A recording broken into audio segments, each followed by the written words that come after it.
ตาเยิงជាមនុស្សប្រភេទណាខ្ញុំនឹងឲ្យកូនសោព្រះរាជនៃស្ថានសួគ៌ដល់អ្នកហើយអ្វីៗដែលអ្នកចងនៅលើផែនដីនោះនឹងត្រូវចងនៅស្ថានសួគ៌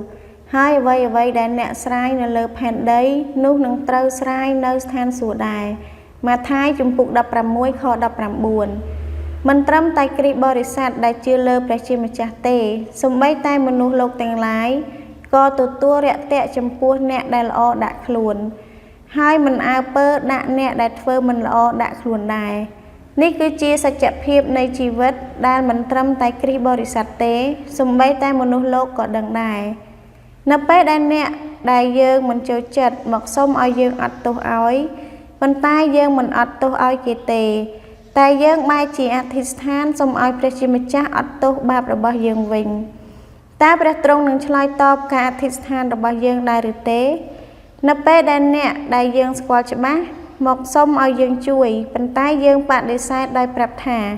គ្មានលុយឬគ្មានពេលទេតែយើងអាចសុំឲ្យព្រះជាម្ចាស់ជួយយើងបានដោយរបៀបណាតើទ្រង់នឹងឆ្លើយតបឬទេជួនកាលយើងច្រឡំថាព្រះជាម្ចាស់មិនជ្រាបពីស្ថានភាពរបស់យើងទេហើយស្មានថាឲ្យតែយើងអធិស្ឋាននោះទ្រង់នឹងឆ្លើយតប